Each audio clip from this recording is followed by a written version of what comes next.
Namaskaram, everyone. In today's narration, we will see what happens to Sati, who left her husband, whose half she was. From a distance, Sati could hear the sonorous music made by the incessant chanting of the Vedas. As she approached the spot, she could see the Yajnashala filled with all the great rishis and all the devas, Gandharvas, Siddhas, Charanas. She reached her destination. The Yajnashala was glowing like heaven. She looked at everyone. She looked at her father. Daksha looked quiet through her, as though she did not exist. No one had the courage to defy Daksha and greet Sati. No one dared to welcome her. Only her mother and her sisters embraced her and expressed their joy at seeing her. They tried to make a fuss of her, but she would have none of it. Ignored as she was by her father, she would not look at anyone else. The realization came upon her that this was a yajna which would not give a share to Mahadeva, that it was performed with the sole purpose of insulting her lord.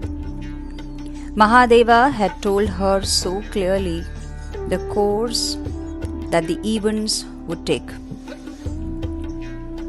the indifference which would greet her when she entered because she was the wife of Mahadeva. But she, in her foolishness, would not pay heed to his words. She remembered the sad and resigned face of her husband when she had last seen him, and anger flashed from her eyes. She was so furious that words would not flow easily and distinctly from her lips.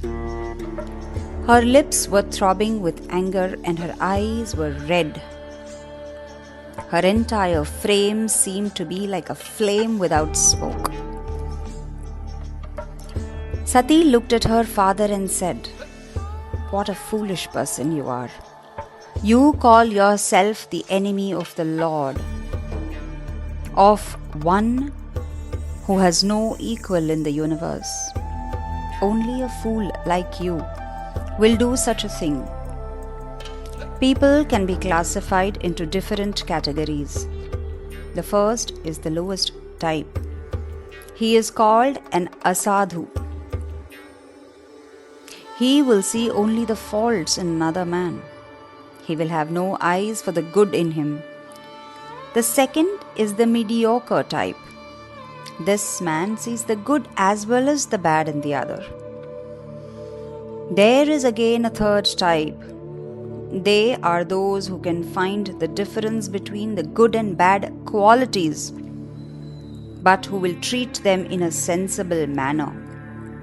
Look at them in the proper way and proper perspective. They are called the good people. The better class of men are those who ignore the faults and take into account only what is good.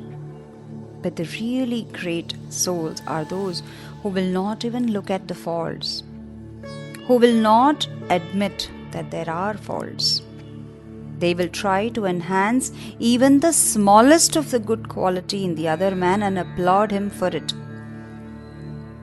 They will ignore the faults even if they are innumerable. You, however, are lower than the lowest. You see a fault which does not exist. This is not surprising in one who does not realize the greatness of a really great person. My Lord treats you with indifference. Your behavior does not affect him, but it hurts me and I cannot brook it. My husband is called Shiva, all that is holy and good and pure. You hate him because you are a Shiva. I have heard that when his God is insulted, his bhakta should try to punish the wrongdoer. If it is not possible for him to do so, If he is too weak to oppose the offender, he should at least run away from the spot so that the words may not reach his ears. A real devotee should not have a desire to live after hearing the words of insult spoken by the hater of the Lord. I am ashamed of this body of mine, which owes its existence to you, a hater of Shiva. I hate myself for being the daughter of a sinner like you. I do not want to be known as Dakshayani hereafter. This body has lived enough. I will shed it. Sati said nothing more. She sat down, dressed in her gold-colored silk, and closing her eyes went into a yogic trance. They were all watching her. Mentally, she controlled her thoughts and invoked the god of fire to enter her. No one spoke a word. Suddenly, her body began to burn with the fire which she had summoned, and Sati was just a heap of ashes. Hari Om.